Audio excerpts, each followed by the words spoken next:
384장 나의 갈 길 다 가도록.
제22장.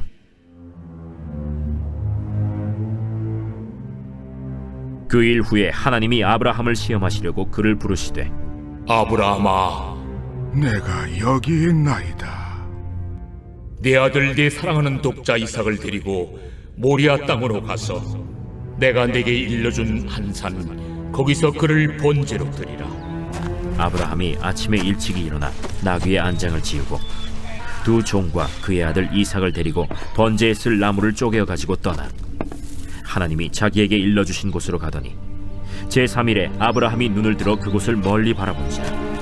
이에 아브라함이 종들에게 이르되, 너희는 나귀와 함께 여기서 기다리라. 내가 아이와 함께 저기 가서 예배하고 우리가 너희에게로 돌아오리라.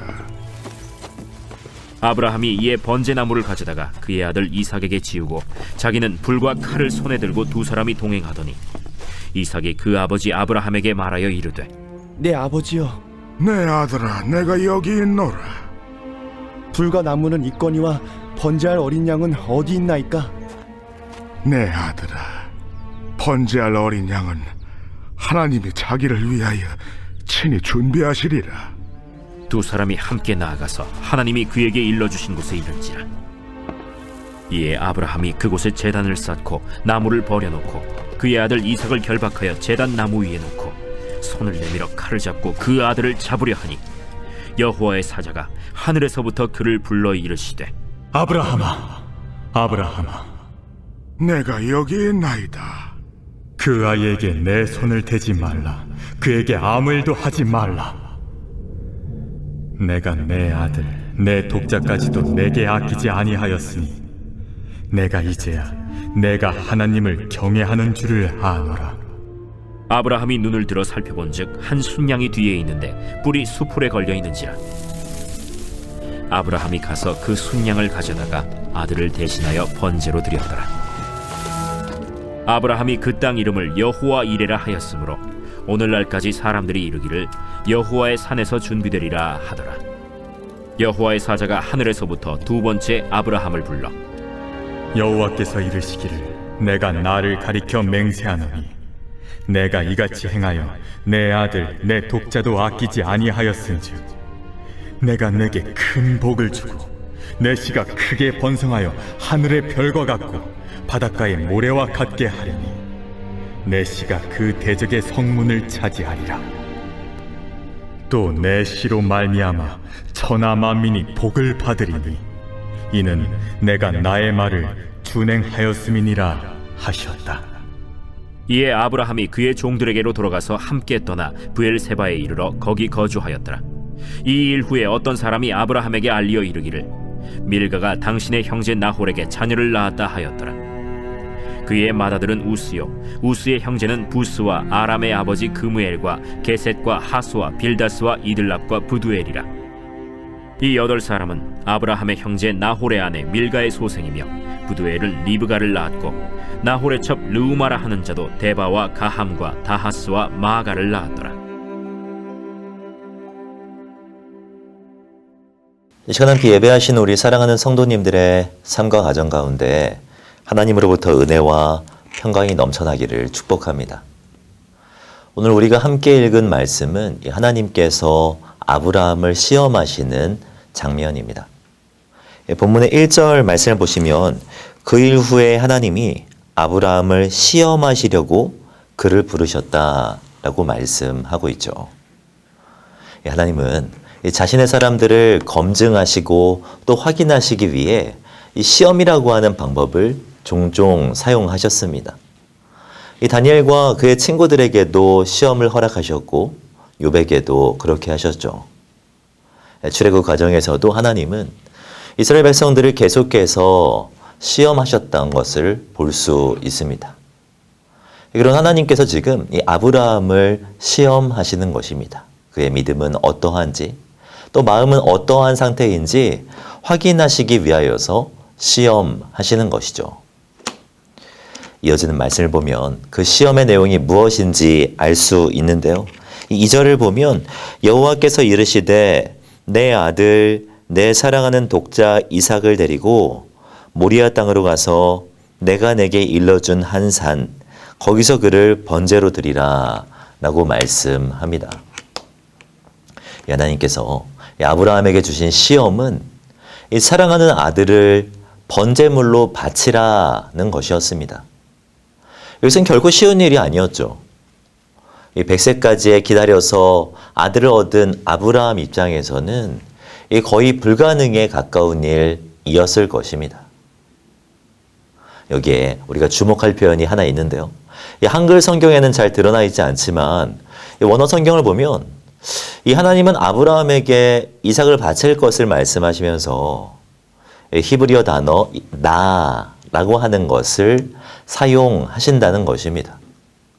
이 나라고 하는 표현은 이 창세기 안에서만 60차례 이상 사용되지만 하나님께서 인간에게 말씀하시는 도중에 사용되는 것은 구약 성경 전체를 통틀어서 5번밖에 안 되는 것을 볼 수 있어요. 그런데 그 용례들을 보면 하나님께서 아주 부담스럽고 어려운 일들을 이야기하실 때 이 나라고 하는 이 단어를 사용하시는 것을 볼 수 있죠. 우리 여기에서 순종과 관련된 아주 중요한 교훈을 하나 얻게 되는데요. 이것은 하나님께서 우리에게 어려운 것을 요구하실 때에는 하나님도 그 일이 어렵다는 것을 이미 알고 계신다라는 것입니다. 이 아브라함에게 이삭을 바치는 것이 결코 쉽지 않은 일임을 염두에 두고 지금 말씀하시고 계시지 않습니까? 때로는 우리도 순종이 부담될 때가 있습니다. 보다 큰 헌신이 요구될 때가 있지 않습니까? 그런데 그것을 주님께서 아신다라는 거예요. 우리의 마음과 우리의 부담을 주님께서는 이미 다 알고 계신다라는 것이죠. 아브라함에게 허락된 시험이 결코 쉽지 않았지만 아브라함은 결국 순종하며 나아가는 것을 볼 수 있습니다. 3절 말씀을 보시면 아브라함이 아침에 일찍 일어나 나귀의 안장을 지우고 두 종과 그의 아들 이삭을 데리고 이 번제에 쓸 나무를 쪼개어 가지고 떠나 하나님이 자기에게 일러주신 곳으로 갔다라고 말씀하고 있죠. 이 아침에 일찍이 일어났다라는 것은 이 아브라함이 순종하는 일에 있어서 이 지체하지 않았다라는 것을 말합니다. 그러니까 하나님의 말씀을 따라 행하는데 아주 적극적이었다라는 거예요. 이러한 아브라함의 태도는 계속해서 이어지는 것을 볼 수 있습니다. 그는 이 종들과 함께 사흘길을 걸어갔습니다. 모리아산 언저리에 종들과 나귀들을 세워두고 이삭만 데리고 산 위에 올라갑니다. 그리고 마치 리허설이라도 해본 것처럼 이삭을 제단 위에 올려놓고 칼을 꺼내어 들게 되죠. 우리도 이와 같은 아브라함과 같은 태도를 본받을 필요가 있습니다. 이 하나님의 말씀이라고 하면 이 주저함 없이 이 순종하려고 하는 태도 말입니다. 생각 없이 무조건 따라가야 한다라는 말이 아닙니다. 저는 우리 성도님들이 생각하는 그리스도인들이 되셨으면 좋겠습니다. 상식적이고 대화가 통하는 교회들이 되셨으면 좋겠어요. 그러나 이 하나님의 말씀 앞에서는 우리의 생각, 이 나의 생각보다 이 순종이 앞서야 한다라는 것입니다. 하나님의 말씀 앞에서는 말입니다. 우리가 하나님의 일에 적극적이면 하나님은 우리를 위하여서 적극적으로 일하십니다. 아브라함이 칼을 들자 이 하나님께서 그를 말리시는데요. 이 11절 말씀을 보시면 여호와의 사자가 하늘에서부터 그를 불러 이르시되 아브라함아 아브라함아 하시는지라. 아브라함이 이르되 내가 여기 있나이다 하매 사자가 이르시되 그 아이에게서 내 손을 대지 말라 그에게 아무 일도 하지 말라라고 말씀하죠. 여기는 말씀을 보시면 여호와의 사자는요 아브라함을 이 두 차례나 부르고 있는 것을 볼 수 있습니다. 또 아이에게 손대지 말라라고 하는 말도 이 두 차례나 반복하고 있죠. 그러니까 이삭의 털끝 하나 건드려서는 안 된다고 이 다급하고도 단호하게 지금 명령하고 있는 것입니다. 사랑하는 성도 여러분, 우리가 하나님께 적극적이면 하나님도 우리에게 적극적일 수밖에 없습니다. 우리가 간절하면 하나님도 우리에게 간절하게 되어 있죠.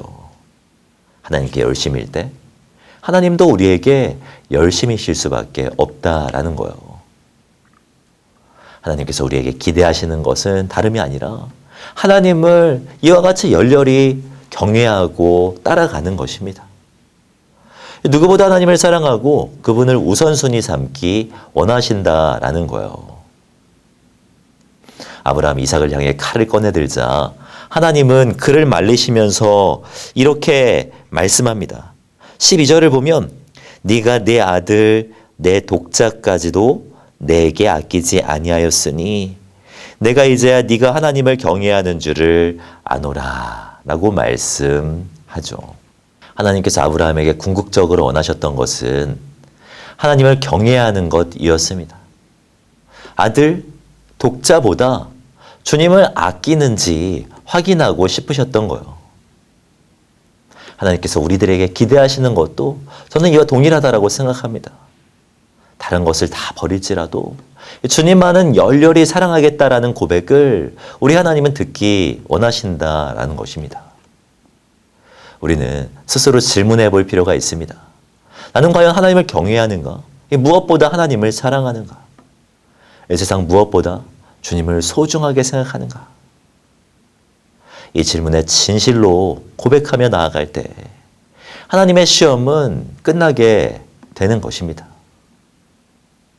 이 시험을 잘 마무리하게 되면 우리 가운데 어떤 변화들이 일어나는 줄 아십니까? 그때부터는 이 하나님의 약속된 축복이 우리 가운데 부어지게 되어 있습니다. 13절을 보면 아브라함이 눈을 들어 살펴본즉 한 순양이 뒤에 있는데 이 뿔이 수풀에 걸려 있는지라. 아브라함이 가서 그 순양을 가져다가 아들을 대신하여 번제로 드렸더라. 아브라함이 그 땅 이름을 여호와 이레라 하였으므로 오늘날까지 사람들이 이르기를 여호와의 산에서 준비되리라 하더라 라고 말씀하죠. 하나님은 아브라함을 위하여서 순양을 미리 준비해 두셨습니다.